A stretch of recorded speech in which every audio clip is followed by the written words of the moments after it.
Dominique, tu nous offres une série sur les ciels. J'ai pas le droit de dire les cieux, on dit les ciels, voilà. Les ciels. Parce que le ciel, c'est... Voilà, c'est magique. magique. C'est magique. Voilà. Observez ce qui se passe au-dessus de votre tête. Voilà. Prenez des croquis.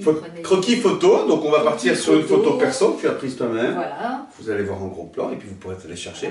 Recherche de Esquisse, couleurs, recherche de matière, Tu donnes bien les couleurs à chaque fois. émotion, et puis après, lâcher prise.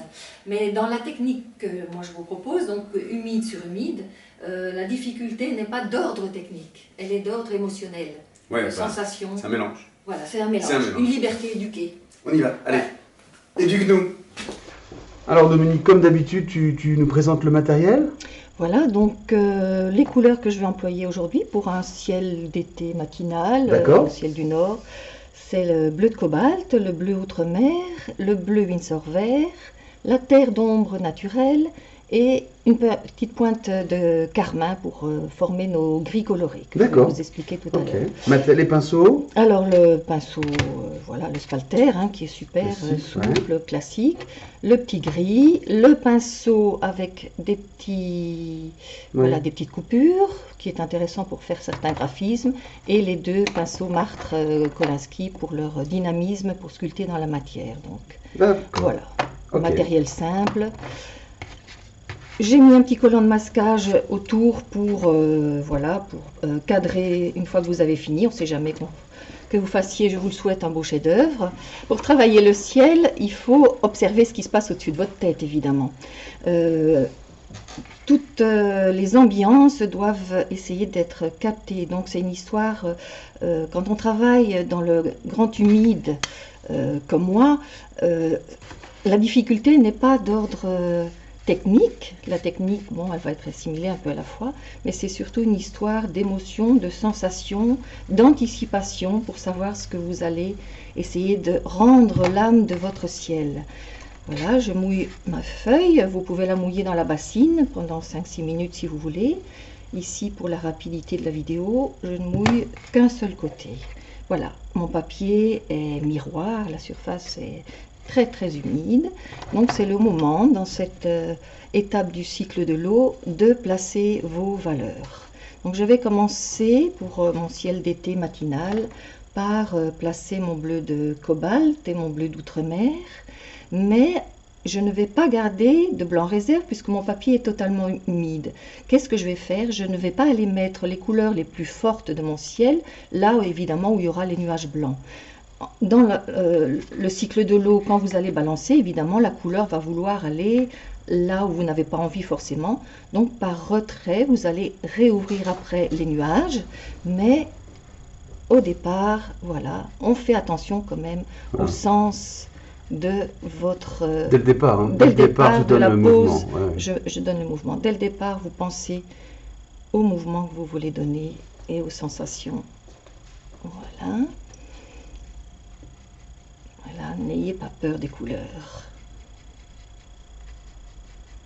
Voilà. Tant que votre papier est mouillé, bien mouillé, vous pouvez ajouter de la couleur, enlever de la couleur. Tout est possible tant qu'on est dans la surface miroir. Voilà.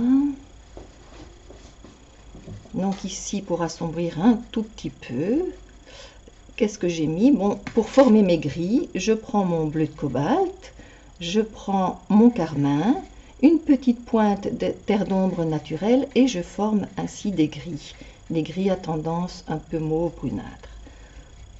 Faites des exercices le plus possible pour vraiment trouver ces sensations, pour former vos gris colorés qui sont très importants dans l'aquarelle, dans tout travail de peinture de toute façon. Voilà. Ici. Donc, quand de l'ombre viendra la lumière, quand vous allez former vos sombres, vous allez déjà penser à où sera votre puits de lumière. Je balance,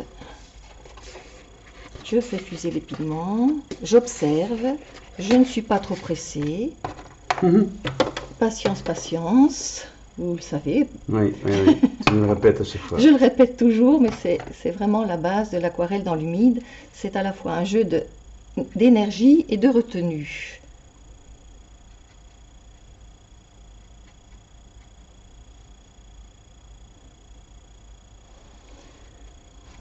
Ayez de l'amplitude dans vos gestes, ne retenez pas votre respiration.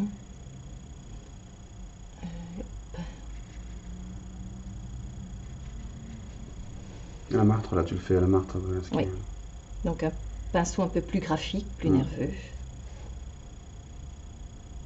Alors, ne soyez pas focalisé sur votre photo ou votre croquis, mais laissez aller votre énergie.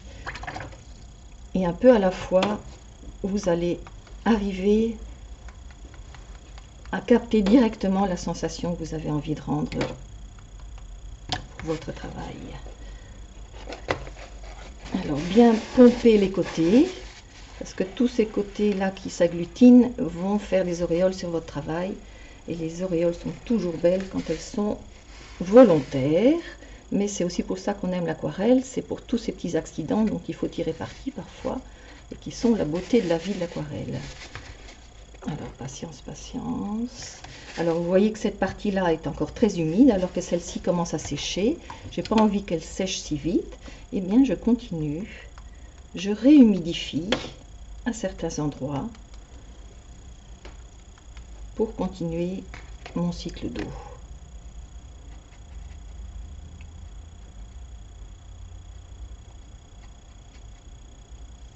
La vie d'une peinture vient des contrastes, des chauds, des froids, des valeurs sombres et des valeurs claires.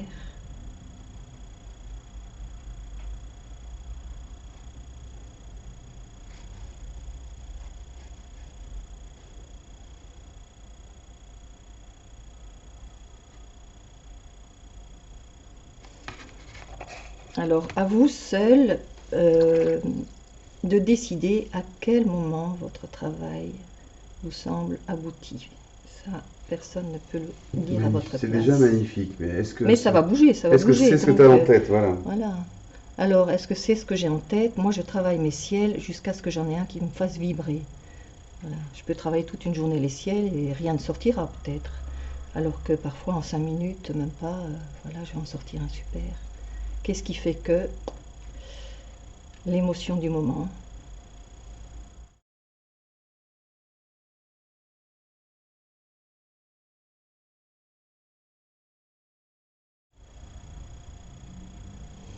Patience, patience, on laisse faire.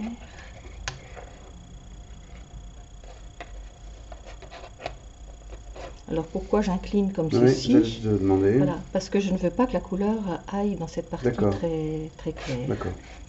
Que si je balance dans tous les sens, il y aura un creux, la couleur va vouloir aller là. Et comme il y a des parties plus humides que d'autres, donc ici on est encore dans une surface miroir, alors là on est dans... Le papier ne brille plus, on est dans le mat frais. Donc ces différentes hygrométries vont créer des auréoles que je n'ai pas envie forcément d'avoir. Alors, vous voyez que cette partie-là est très humide, c'est encore surface miroir. Ici, voilà, je peux commencer à tout doucement travailler dans ma matière, si j'en ai envie, évidemment. Donc là, je patiente. Ici, il y a des choses intéressantes qui se passent, rien que parce que les gouttes ont travaillé, c'est pas moi qui les... Voilà, et je trouve ça intéressant. Je vais le laisser même peut-être l'accentuer, voilà, même lui donner encore plus de corps. Donc, observez, observez, observez toujours ce qui se passe pour pouvoir refaire ce qui se passe indépendamment de votre volonté. Vous pouvez le recréer si vous avez compris ce que vous voulez faire, si vous avez observé ces instants magiques.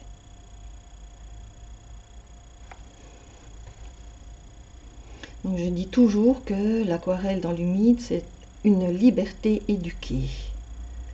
Donc vous avez appris des choses et vous vous en libérez pour laisser libre cours à l'âme de votre travail.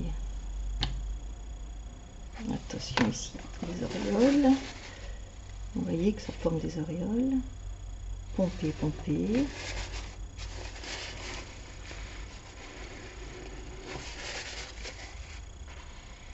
Alors surtout, n'ayez pas d'interdit. Si vous voulez former des nuages en tapotant, pourquoi pas? Chacun doit trouver l'expression qui lui convient. Moi, voilà, j'aime travailler sans...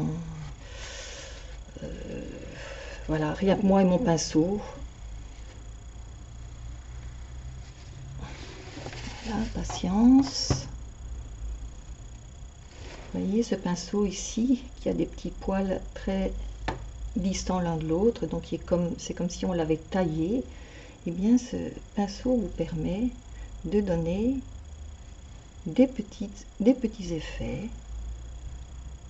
de mouvement dans votre ciel. J'étire l'eau. Voilà, on a parfois l'impression que rien ne se passe, mais des choses se passent quand même. Observez, prenez le temps d'observer. Voilà.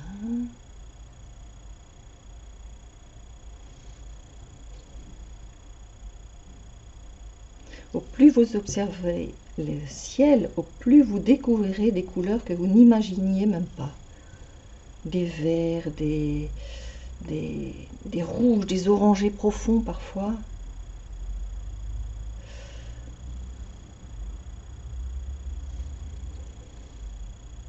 Voilà, parfois il ne faut pas trop en dire, simplement laisser faire les choses.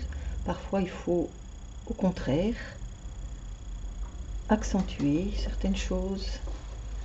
Donc histoire de sensation et d'âme de l'aquarelle. C'est magnifique.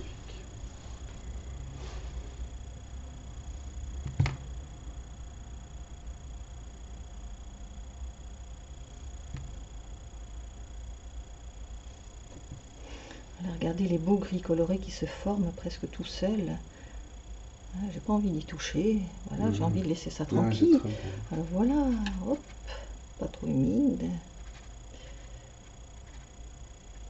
Et là c'est trop humide, mais bon, comme ça va se noyer dans le reste. Hop. Vous mettez votre signature. Même si c'est un travail qui va aller à la poubelle, vous apprendrez ainsi, je vous l'ai déjà dit, à calligraphier, à placer, à prendre possession de votre travail, à dire, ben voilà, c'est le mien, même s'il n'est pas bon. Mais vous apprendrez à bien vous libérer également dans le travail graphique de votre écriture, de votre signature. Voilà, on va le laisser poser comme ça. Oui, il est à l'endroit, c'est bon. Sinon, on l'aurait retourné. Donc, si vous la voyez, c'est que je ne me suis pas trompé. Voilà, faites-en plusieurs. Donc, avec les mêmes couleurs, vous essayez de trouver des ambiances différentes. Vous aurez plus de bleu saturé, vous aurez plus de gris coloré. Voilà, jouez avec ça jusqu'à ce que vous avez un ciel qui vous convienne. Apaisé, si vous êtes apaisé, plus tourmenté, plus préparant. Voilà. Ici, c'était ciel d'été, donc un beau ciel bleu où il y a il se passe des choses quand même, hein. Il y a de l'énergie quand même. Ouais, chez moi, il se passe toujours quelque chose. Il se passe toujours quelque chose. Super, à vous, vous avez tous les gestes magnifiques et magiques de Dominique, les esquisses, la photo d'origine et puis le travail final. Et faites-vous plaisir. À vous maintenant.